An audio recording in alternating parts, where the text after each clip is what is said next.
saya akan menjelaskan beberapa materi yang telah saya rangkum di mata kuliah Hukum Acara Konstitusi. Jadi pertama-tama saya akan menjelaskan dari pengertian Mahkamah Konstitusi, yaitu suatu lembaga negara yang melakukan kekuasaan kehakiman yang merdeka untuk menyelenggarakan pengadilan guna menegakkan hukum dan keadilan. 13 Agustus 2003, putusan Hakim Agung Amerika Serikat dalam kasus Marbury versus Madison tahun 1803 mendasarkan bahwa sumpah sebagai Hakim Agung Amerika Serikat terdapat klausa yang menyatakan menjunjung tinggi dan menjaga konstitusi. Hans Kelsen, anggota Chancellery dalam pembaharuan konstitusi Austria 1920, menangani perkara judicial review. Perkembangan hukum dan politik ketatanegaraan modern konsekuensi dari diterapkannya supremasi konstitusi untuk mewujudkan mekanisme check and balance antar cabang kekuasaan negara. Konstitusi harus diperlakukan sebagai seperangkat norma hukum yang superior dan dari UU biasa dan harus ditegakkan secara demikian.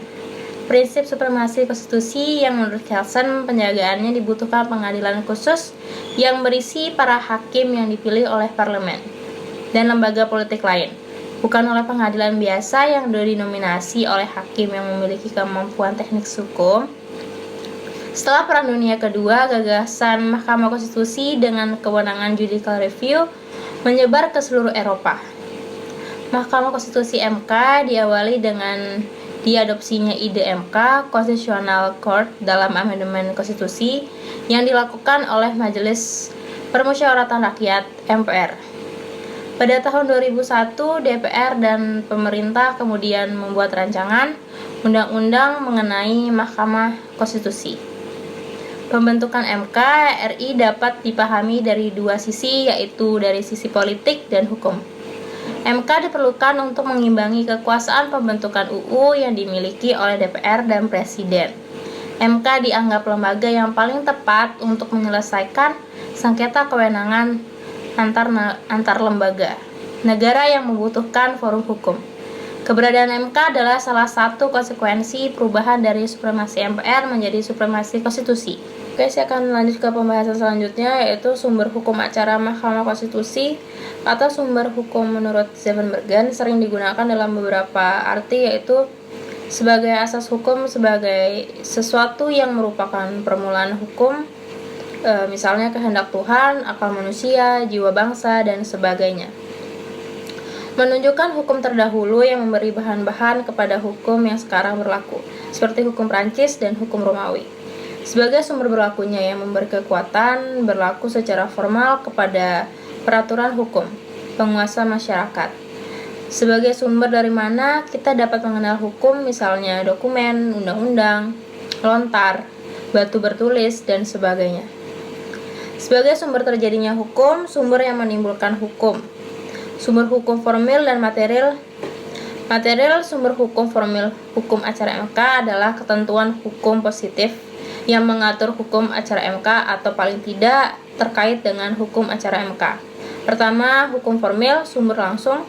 Undang-Undang Dasar Negara Republik Indonesia tahun 1945, Undang-Undang Nomor 24 tahun 2003 tentang Mahkamah Konstitusi beserta Undang-Undang Nomor 8 tahun 2011 tentang perubahan undang-undang Nomor 24 tahun 2003 tentang Mahkamah Konstitusi, peraturan Mahkamah Konstitusi. Yang kedua ada material sumber tidak langsung, UU Hukum Acara Perdata, Hukum Acara Peradilan Tata Negara, Tata Usaha Negara, dan Hukum Acara Pidana Indonesia, pendapat sarjana doktrin, hukum acara, dan jurisprudensi MK negara lain.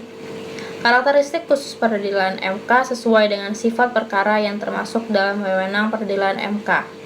Terdapat karakteristik khusus peradilan MK yang berbeda dengan peradilan yang lain.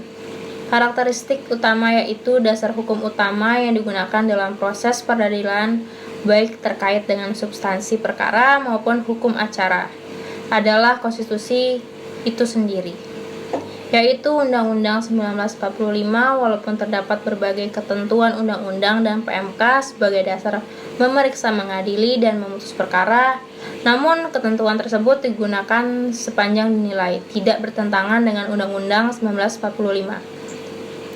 Hal ini tidak terlepas dari sifat wewenang MK yang pada hakikatnya adalah mengadili perkara-perkara konstitusional. Bahasan ini tentang permohonan penggabungan perkara beban pembuktian, alat bukti, dan jenis serta sifat persidangan.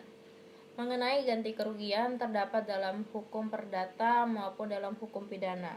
Namun antara keduanya memiliki perbedaan. Dalam hukum pidana, ruang lingkup pemberian ganti kerugian lebih sempit dibandingkan dengan pemberian ganti kerugian dalam hukum perdata. Adanya penggabungan perkara gugatan ganti rugi yaitu karena adanya penyelesaian kasus dalam suatu perkara yang terdapat dua aspek, yaitu aspek perdata dan juga aspek pidana. Adanya kedua aspek tersebut dalam suatu perkara yang sama dapat menimbulkan adanya perkara pidana dengan gugatan ganti kerugian. Beban secara umum terdapat beberapa teori pembuktian terkait dengan beban pembuktian dalam proses peradilan, antara lain teori afirmatif, teori hak, teori hukum objektif, teori hukum kepatutan, dan teori pembebanan.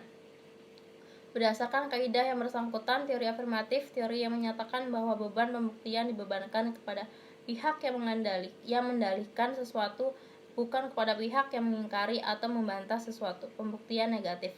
Teori hak pada hakikatnya sama dengan teori afirmatif, yaitu siapa yang mengemukakan sesuatu, hak harus membuktikan hak tersebut. Namun teori ini hanya terkait dengan adanya suatu hak, bukan peristiwa atau keadaan tertentu.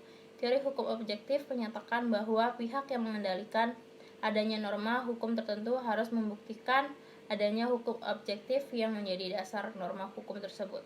Teori kepatutan menyatakan bahwa beban pembuktian diberikan kepada pihak yang lebih ringan untuk membuktikannya. Teori pembebanan berdasarkan kaidah yang bersangkutan menentukan bahwa beban pembuktian ditentukan oleh kaidah hukum tertentu.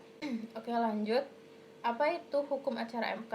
Hukum acara MK adalah hukum formil yang berfungsi untuk menegakkan hukum materialnya, yaitu yang menjadi bagian dari hukum konstitusi yang menjadi wewenang Mahkamah Konstitusi MK. Jenis-jenis putusan-putusan dikabulkan di kabulan sebagai ditolak dan tidak dapat diterima. Putusan konstitusional bersyarat, putusan inkonstitusional bersyarat, sifat putusan MK bersifat final dissenting opinion. Dissenting opinion merupakan pendapat yang berbeda dengan apa yang diputuskan dan dikemukakan oleh satu atau lebih hakim yang memutus perkara. Merupakan satu kesatuan dengan putusan itu karena hakim itu kalah suara atau merupakan suara minoritas hakim dalam sebuah majelis hakim.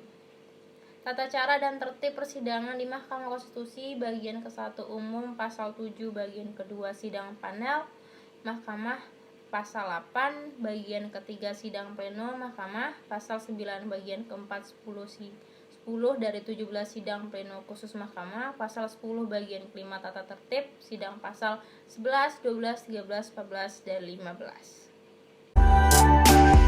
15.